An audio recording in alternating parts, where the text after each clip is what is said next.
the European Union is getting tired of this, saying now enough is enough. We're not going to sell Greenland, and you can threaten with whatever you want, but Greenland is not for sale. The UK has said in a joint statement with other European allies that Trump's tariff threats over Greenland risks a dangerous downward spiral and undermines transatlantic relations.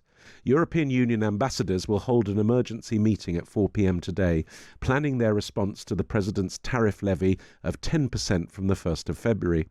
The UK's former chief trade negotiator, Sir Crawford Falconer, has told Times Radio's Adam Bolton that Sir Keir Starmer's cozying up to the US president has not worked.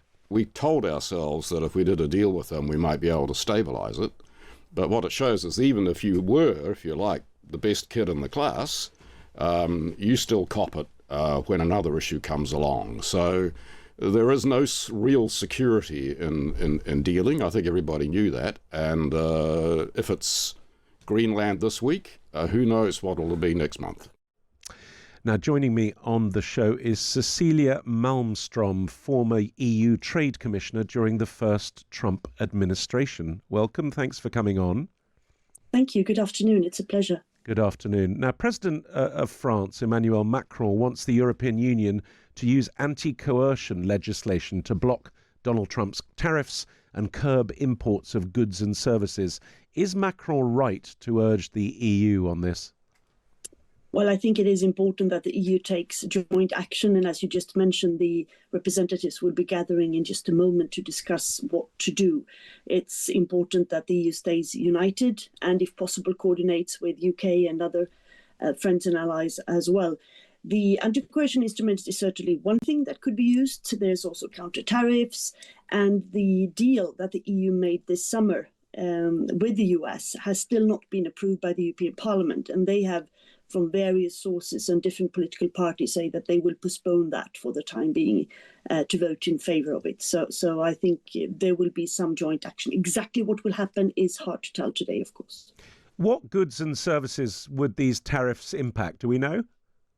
No, we don't know that at all. We knew that the tariffs were to be eliminated according to the deal made last July on basically all US goods and some agricultural products as well. The anti-coercion instrument is a tool that has not been used before. It was actually sort of constructed to deal with China. And it would be ironic if the first time it is used, it would be against the US. It could target services, tech services and others. It could exclude US from bidding on public procurement contracts. It could limit investments, etc. So I think there probably will be discussing what are the different options and then call for the Commission to sort of draw some alternatives that might be discussed a little bit later the week. You were the lead negotiator for the European Union, going face-to-face with Trump in his first administration. How do you think his tariff strategy has changed, and how has he changed? Is it the same or much more aggressive? Well, he has always loved tariffs. You can see quotes from him in the early 80s where he sort of sings the praises of tariffs as such. Very few economists globally agree with that. I mean, tariff is a tax, and it is the consumers who suffer ultimately. And were he to impose all these new tariffs, it would harm the American consumers a lot and the American economy. He's obviously much more aggressive this second term and threatens with tariffs on all kinds of geopolitical things. And I think now he's reaching some sort of limit. The European Union is getting tired of this, saying now enough is enough. We're not going to sell Greenland, and you can threaten with whatever you want, but Greenland is not for sale. So you think we've reached peak tariff fatigue? I think so. Of course, we have to see, because I also noticed a wave of criticism within the US, in Congress and in the Senate, and different people also among the MAGA Republicans. So let's see if this is really a threat, if it's going to happen, or if it's just something that he threw out in his anger yesterday. I mean, if they do happen, how much damage would these tariffs have on the target countries? Well, you can't really target a couple of countries in the EU because we have, as you know, a joint trade policy. So the EU will have to deal with this. I think Italy's not been targeted, for instance. No, but Italy is part of the tariffs. So and the part of the trade policy. Sorry. Yeah. So there will be a joint response by the European Union, coordinated, of course, by the Commission. I think, of course, it can have some shorter damages, but if this drags on, it will harm the American economy much more. Yeah, I was going to ask about that. The wider impact from these tariffs. Yeah. Where do you see that?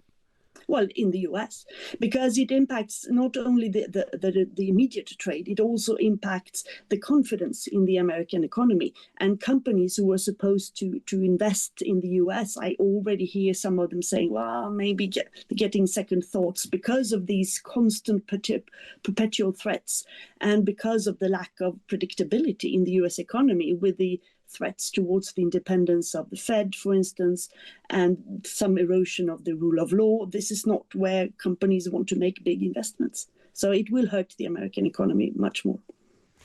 Has a trade war between the EU and the US started, in your opinion?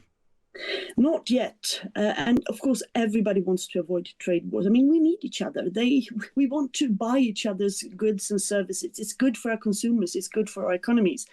It hasn't started, but of course, if President Trump really goes through with what he said yesterday, we are approaching a trade war.